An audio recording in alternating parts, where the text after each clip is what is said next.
বন্ধুরা, বাংলাদেশ জাতীয় ফুটবল দল ফের একবার ইউরোপিয়ান দলের মুখোমুখি হতে চলেছে। ইউরোপের মাটিতে অভিষেক ম্যাচেই সান মারিনোর বিপক্ষে জয় দিয়ে শুরু করেছে বাংলাদেশ জাতীয় ফুটবল দল।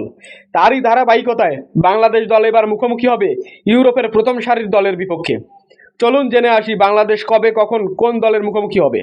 বন্ধুরা, বাংলাদেশ দল এবার মুখোমুখি হবে ইউরোপের ফুটবলের পরিচিত দল লিথুনিয়ার। বলে রাখা ভালো, লিথুনিয়া ইউএফা অঞ্চলের দল হওয়ায় নিয়মিত পর্তুগাল, নেদারল্যান্ডস, ডেনমার্কের মতো দলের বিপক্ষে খেলে থাকে। এবার সরাসরি প্রস্তাব এসেছে ইউরোপ থেকে। ম্যাচটি অনুষ্ঠিত হবে আগামী নভেম্বরের ফিফা উইন্ডোতে। বাংলাদেশে এই ঐতিহাসিক ম্যাচটি অংশগ্রহণ করতে পারে আগামী নভেম্বর মাসেই। ফিফা র্যাঙ্কিংয়ে লিথুনিয়ার অবস্থান 148। নিয়মিত বড় দলগুলোর সাথে খেলা এই দলের সাথে ম্যাচ হবে বাংলাদেশের জন্য বড় অর্জন। নভেম্বরের অনুষ্ঠিত হতে যাওয়া এই ম্যাচের তারিখ এবং সময় এখনও ঘোষণা করেনি বাংলাদেশ ফুটবল ফেডারেশন। তারিখ এবং সময় প্রকাশ পেলে আমাদের চ্যানেলে জানিয়ে দেওয়া হবে।